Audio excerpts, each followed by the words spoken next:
Hey everybody, welcome back, 1776 or Bust. So I wanted to do a quick or semi-quick video about the process of owning a firearm and actually being able to pick up your guns in the state of New York. Now I've done some videos in the past about this stuff, maybe not necessarily as in depth, but a lot of times we get a lot of questions about, how difficult is it to get a gun in New York? What are the requirements? What are the hang-ups, this and that?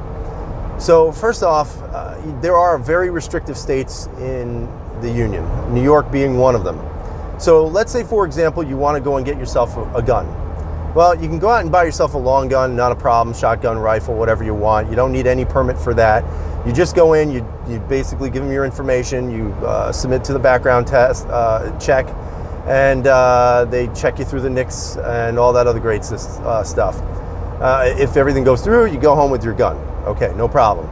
But the handgun is a whole different ball of wax. So let's say, for example, you want to get your pistol permit. Well, in New York State, we have different categories for that privilege. So for example, you can get a full carry, you can get for only competition or target shooting, whatever it is, I think it's target, and also one for hunting. So if you are unfortunate, you will not be able to get yourself your pistol permit for full carry. It depends on the judge, depends on the jurisdiction. Some counties are a little bit tougher than others. I happen to be in a county where it's not necessarily super user-friendly, but it's also not the worst county in the state. So for me, what I had to do was I had to fill out an application. I had to get my background check done, fingerprinting done. I had to get some reference checks done. And then after you're paying the fee, it costs, I think it's something like $100, and then plus the fingerprinting and stuff. So it's not a cheap process. And that's one of the big problems I have with the system, is that if you are someone who doesn't necessarily have a lot of money, that could be a problem. That could actually prohibit you from being able to protect yourself when you have no intent to harm, no intent to create chaos in the streets, so to speak. So once you fill out your permit, once you fill out your application, and you've met all the requirements, you then submit it to your county sheriff's office. They then pass it over to the judges of that county, and then you are assigned a random judge for an interview. Now, one of the aspects of the actual application is if you want a full carry permit, you actually have to write a letter to the judge explaining why you feel you should have a complete or a concealed carry. So, that is something you guys have to think about if you're in New York, and what you're going to write and why you think you should have a concealed carry permit. But nonetheless, that is a requirement, especially if that's what you want. Once you go and meet the judge will sit down with you. It usually takes about 15 minutes, and the judge is going to basically interview you to see if you're fit to have a concealed carry license. All right, so if you are deemed worthy by the powers that be to own a firearm and be able to carry that gun, you're going to have the opportunity now to go and pick up yourself a gun. So when you do that, you go to your local dealer, you go in, you pay for it, you put down money, whatever it might be, and then you take the receipt with the serial number and the FFL information all the way back to the county office, the sheriff's office, and you submit that paperwork in to add a gun to your gun card. Now, in regards to that, that's not where it ends. If you want to add any additional firearms to your license, you kind of have to go through the same process over and over again. And what that basically means is you go back to your FFL, you get the receipt, you bring it back up to the sheriff's office, they then put it on your gun card.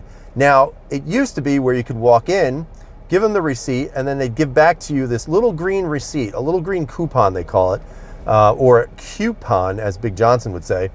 And what you wind up doing is you take that green coupon back to the dealer, you hand it to them, they check the serial numbers on that versus the gun that you paid for, or maybe put a deposit down on, and then they say, okay, we can now give you your gun. Again, for all those people out there claiming there are no background checks, here's what you have to do with that. You fill out your little form that talks about your background and if you've been convicted of crimes or mentally whatever, and then they run your NICS background check to see if you pass. If you pass, you now can walk out of that store with your firearm. Now, that's the way it used to be. You could do everything on the same day. However, now it's all changed, and this is where I get kind of a little irritated, or a lot irritated, because they try to claim that they wanted every county to be the same in New York State, but there are still counties that pre-issue coupons, which is, in my opinion, the smartest way to do it. In this case, now what happens is you go to the sheriff's office, you hand in your information, and then the wait can be anywhere from 4 to 6 to 8 to 10 to 12 to 50 weeks. It just depends on whether or not the judge is going to be willing enough and ready enough to sign away, these cards, so to speak, or these little coupons. So, the process is not an easy one in New York State. And that's why I'm always shaking my head when I hear people saying, oh, it's so easy to get guns.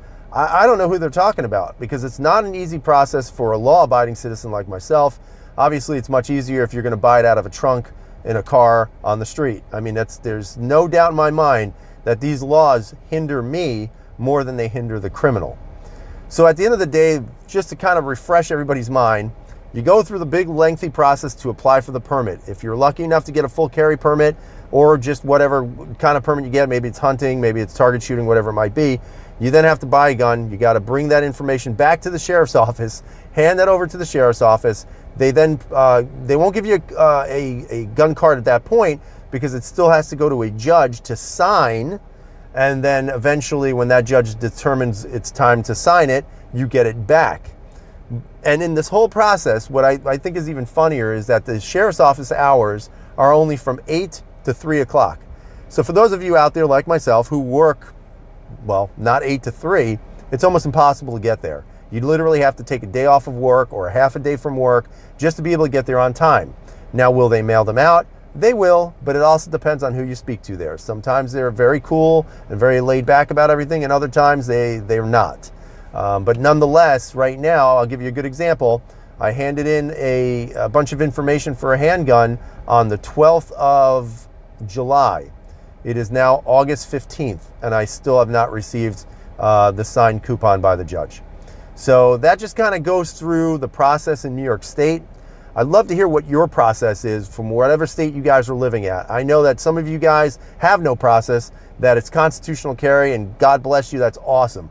But I definitely want to hear what all of you guys go through when you do this whole thing for guns, and just the amount of redundancy in the process of constant background checks and constant driving from point A to point B just to pick up your coupon to go back to point C in order to buy or in order not even just to buy it, but to actually take ownership over the property you've already paid for.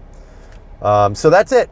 That's the process here, guys. Love to hear what you have to say. Hope you have a great day. Stay safe. Again, keep supporting the Second Amendment, no matter what the people say. It is our right to have these guns. It's not their right to take them away. As always, everyone, freedom is never free.